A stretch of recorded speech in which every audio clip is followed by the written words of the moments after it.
Hey, thanks everybody for joining us today, Live Music Nation Podcast Festival Edition. Today we are with Ron Thomason from the High Mountain Hay Fever Festival. Ron, thanks for joining us. Well, I'm glad to be here. Ron, give us a little background on you. Where did you grow up?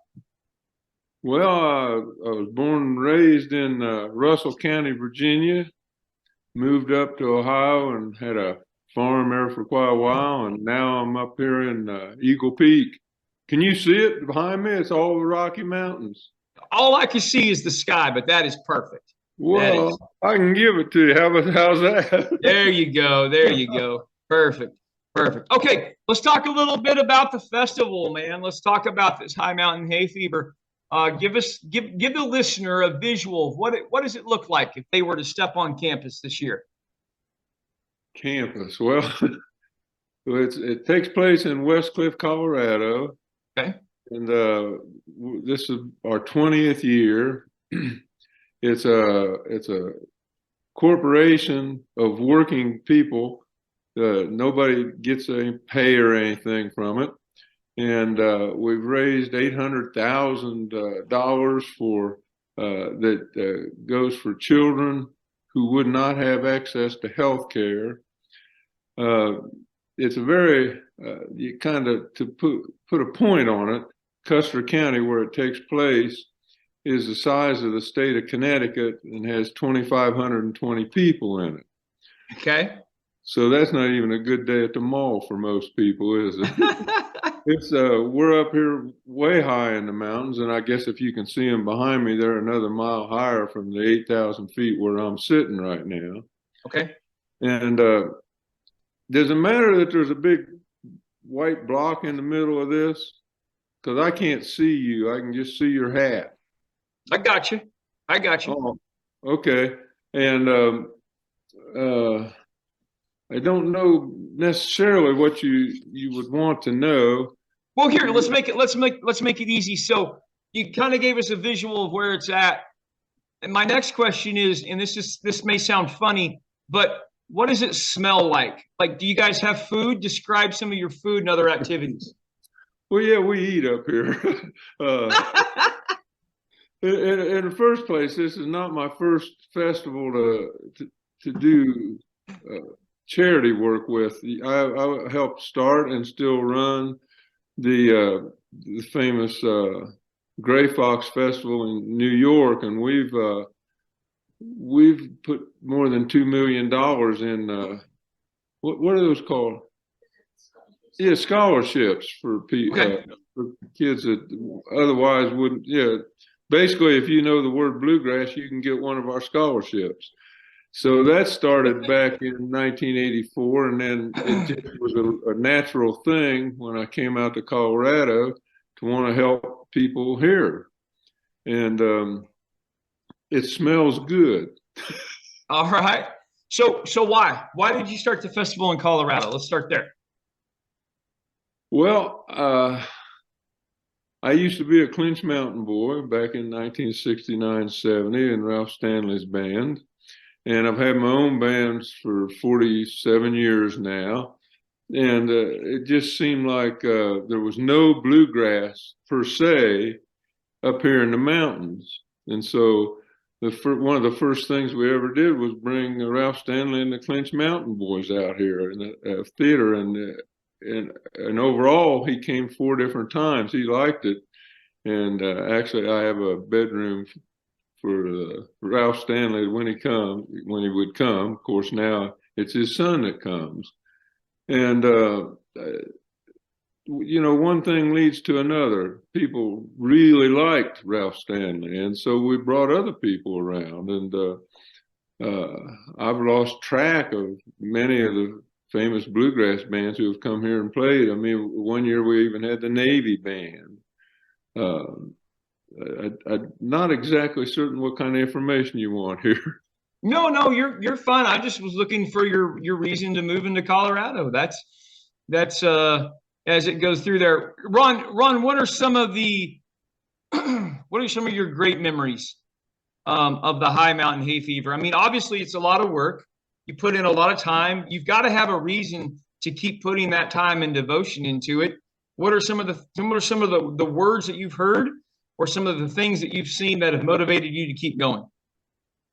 That's a really good question. Thank you very much. Well, for one thing, up here in our county where we live, there's a lot of people who have moved here from other places.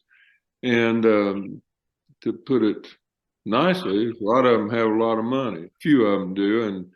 And I thought, why not go out there and let them put it to use for these people that don't have any access to health care and sometimes don't have a lunch when they're in school. And these people that are on the board of directors, and it is a working board, they all sort of have skills because they're retired and things like that. And it's just fun to get them to work, as best I can say. All right, well, Ron, let me change tones here just a little bit. And this is something that I've been really spending a lot of time with lately. I want to share this with you because you and I both are in the same boat. We're both in live entertainment. We know what it feels like to be on stage. We know what it feels like to be around people with like interest and common interest. And we know how important that is to our life. Like you can say, and I can say that doing what I do and being around people, it is one of the greatest feelings in the world. And it is vital for my mental and physical health. Let me show you this. I just found this study because I've been doing some research. Back in 1965, they did a study of 7,000 men and women, and they found that people who were disconnected from others were roughly 3 times more likely to die than people who were around other people on a regular basis. And it just kind of hit me that, and because sometimes just last week I got thanked by a person who said, you know what, you're bringing people together, and I didn't think of it in that aspect, but in my research I saw that study, and it makes a lot of sense. And there's study after study after study that social interaction is so vital. We all saw it during COVID because of our mental health, but now we're seeing the ramifications of in the physical health. But so it just really stimulated me to really start looking at the research side of why I'm feeling the way I'm feeling, why I enjoy the social interaction so much, because it really does have positive health benefits. So maybe you've already known that for the past 50 years of your life, or maybe you didn't know that, but maybe you were addicted to it in a healthy way because you knew the benefits that live events and social interaction have for people and yourself. Is that possible, Ron? Well, I think you're in a lucky place there. You probably have people close around, and so what we have to do out here. I mean, my nearest neighbor's over a mile away, and right. There's several ranches that are many acres large. That you can just walk across. There's animals all over the place and things, and so bringing people together is a job in and of itself because people live quite remotely out here. And I don't know that I ever thought of it that way. We just kind of all like each other and kind of have the same things going. And it is a different thing to bring people together here. The High Mountain Hay Fever Festival, it kind of shocked me when we first got it off the ground because the Gray Fox Festival has up to 10 to 15,000 people every year. And I was used to going to New York and having that. And sure, people were everywhere. I mean, there's streets on the grounds where we had the festival. But out here, people really gravitate toward the event itself. It's become very popular. A lot of people wouldn't, I think they kind of really hate it if it went away. Yeah. Because it is a meeting ground, and I think in that regard, I think it's what you're talking about too, and I think it's a wonderful thing you're doing there. What we're doing here is probably more directed actually to charity. The people come, the people pay, the ones that can afford it throw in some extra money for us. And Yeah. they live for that festival, I believe. Yep. Nope. That makes sense. All right, Ron, a couple questions before we close out. I'm in live entertainment. You're in live entertainment. I have to know these two things. What is the best concert you've ever seen your entire life? Well, my band and 50 others or more every year play at the Hardly Strictly Bluegrass Festival in Golden Gate Park, which is once a year, first weekend of October. And we've been the opening band for a long time, maybe every time. And it starts out with about 100,000 people in it. Over the weekend. $750,000 people come. The Navy jets fly over, and it's all free. It's all been paid for by a man named I'm sorry, I lose track of things. He passed away. Warren Hellman, and his family still pays for that festival.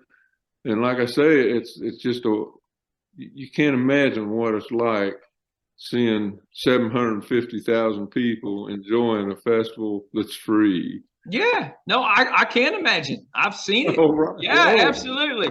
Okay, so Ron, you could bring one musical act, dead or alive, to the High Mountain Hay Fever Festival. Who would you bring? Bill Monroe. Bill Monroe. That's perfect. That's perfect. All right, Ron, I got to run. I'm running behind a little bit today. And I thank you for being on. How do people find out more about the High Mountain Hay Fever Festival? Yeah, they can get it online. That's the best way to find it. High Mountain Hay Fever. Okay, very good. We'll have them Google it, and they will see you this summer, man. I appreciate it. Thank you.